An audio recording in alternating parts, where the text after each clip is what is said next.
Hubo un tiempo en el que nuestro pequeño planeta parecía inmenso, cuando era el único mundo que podíamos explorar. Su verdadero tamaño fue calculado por primera vez de una forma sencilla e ingeniosa por un hombre que vivió aquí en Egipto, en el siglo III a.C. Puede que esta torre fuera una torre de comunicaciones, parte de una red extendida a lo largo de la costa norteafricana, que se utilizaba para intercambiar señales.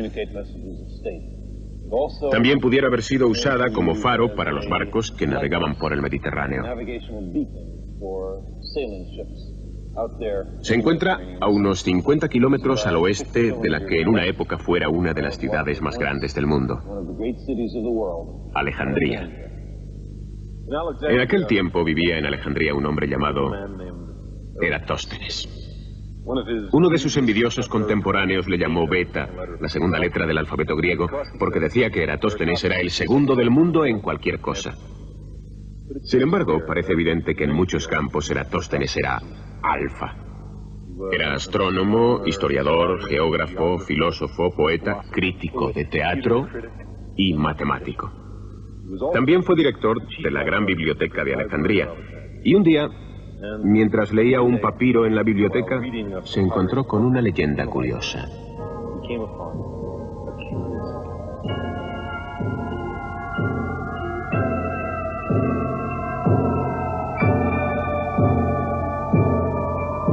Hacia el sur, leyó, en la frontera de Saín, se podía observar algo muy notable en el día más largo del año.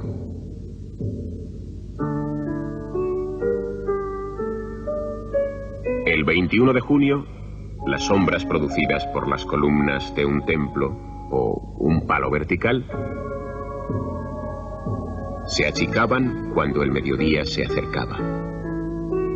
Y a medida que pasaban las horas aproximándose a las 12, los rayos del sol se deslizaban al interior de un pozo profundo que otros días quedaba en la sombra.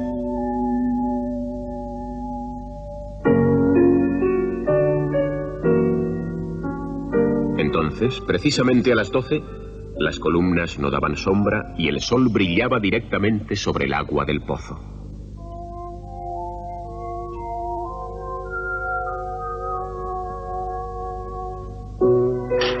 En ese momento, el sol se encontraba exactamente encima.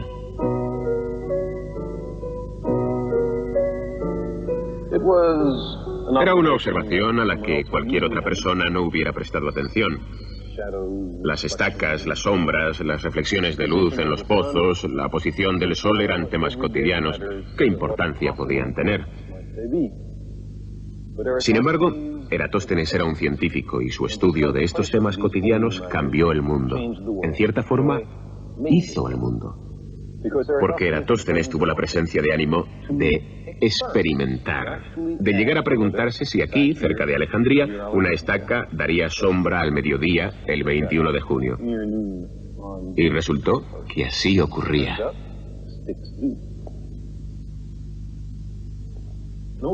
Alguna persona muy escéptica diría que el informe de Saín estaba equivocado. Sin embargo, era una observación acertada. ¿Por qué iba a mentir nadie sobre un tema como este? Eratóstenes se preguntaba a sí mismo cómo era posible que en el mismo momento una estaca en Saín no diera sombra y una estaca en Alejandría, que estaba a 800 kilómetros al norte, diera una sombra muy definida. Aquí tenemos un mapa del antiguo Egipto. He colocado dos obeliscos. Uno aquí en Alejandría y otro en Saín.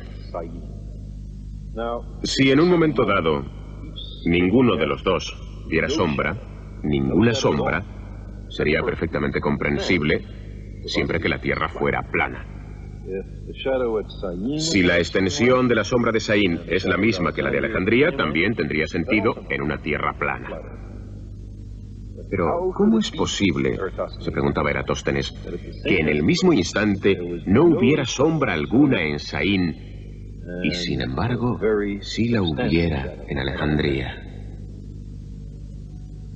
La única respuesta era que la superficie de la Tierra era curva. No solamente esto, sino que cuanto mayor era la curvatura, mayor era la diferencia en el tamaño de las sombras. El Sol está tan lejos que sus rayos se hacen paralelos cuando alcanzan la Tierra.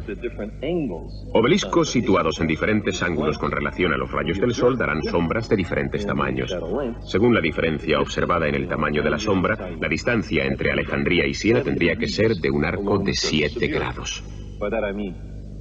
Según esto, si se pueden imaginar estas estacas llegando hasta el centro de la Tierra, se cruzarían con un ángulo de unos 7 grados.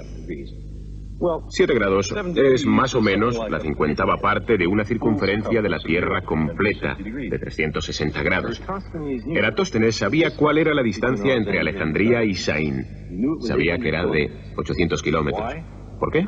Porque contrató a un hombre para que midiera la distancia con el fin de poder hacer el cálculo de que hablo.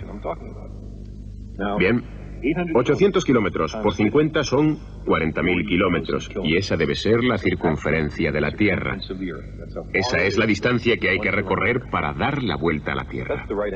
Y es la respuesta correcta. Eratóstenes no tenía más herramientas que palos, ojos, pies y cabeza, y un gran deseo de experimentar. Con estas herramientas dedujo correctamente la circunferencia de la Tierra con una enorme precisión y un porcentaje de error mínimo. Su cálculo fue bastante bueno, considerando que lo hizo hace 2200 años.